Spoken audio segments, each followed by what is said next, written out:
ഗുരുവായൂർ ബാലകൃഷ്ണൻ കേരളത്തിൽ വളരെയേറെ ആരാധകരുള്ള കണ്ണൻ്റെ ആന.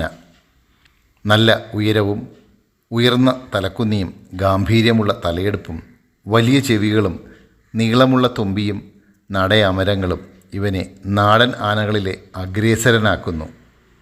കോഴിക്കോട് അളകാപുരി ഹോട്ടൽസ് ഗ്രൂപ്പ് 1976 ഗുരുവായൂരപ്പൻ്റെ നടക്കിരുത്തിയ ഒരു വയസ്സുകാരൻ. പശുവിൻ പാൽ കുടിച്ചു വളർന്ന ആന. ഇവൻ കേശവനേക്കാൾ പേരെടുക്കുമെന്ന് ആനപ്രേമികളും പുന്നത്തൂർ കോട്ടയിലെ മറ്റ് ആനപ്പാപ്പാന്മാരും പറയുമായിരുന്നു. പ്രതീക്ഷയ്ക്കൊപ്പം ആനക്കുട്ടി വളർന്നു. മോഴയല്ലായിരുന്നെങ്കിൽ ഗജകേരളത്തിൻ്റെ തിലകക്കുറി ഇവനാകുമായിരുന്നു. ഒത്ത ഉയരവും അതിനൊത്ത ഭംഗിയുമുള്ള ബാലകൃഷ്ണനാണ് തിരുവോണനാളിൽ ഭഗവാന്റെ തങ്കത്തിടമ്പുള്ള കോലം എഴുന്നള്ളിക്കുവാൻ ഭാഗ്യം സിദ്ധിച്ചത്.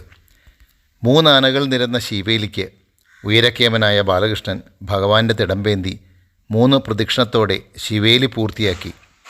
പതിവുള്ള നിവേദ്യത്തിൻ്റെ പങ്കും കഴിച്ച് തിരുവോണത്തിന് ഭഗവാന്റെ ശിവേലി തിടമ്പേന്തിയ നിർവൃതിയോടെ ആനക്കോട്ടയിലേക്ക് മടക്കം. ആര് കണ്ടാലും നോക്കി നിന്ന് പോകുന്ന ഇവൻ്റെ സൗന്ദര്യവും ഉയരവും തന്നെയാണ് ഇവനെ പൂരപ്പറമ്പുകളുടെ ഹരമാക്കുന്നത്. തൃശ്ശൂർ പൂരം ഉൾപ്പെടെ പ്രസിദ്ധമായ പൂരങ്ങൾക്കും ഉത്സവങ്ങൾക്കും ഇവന് ഇവൻ്റേതായ സ്ഥാനമുണ്ട്. മറ്റാനകൾക്ക് കിട്ടാത്ത സ്ഥാനം.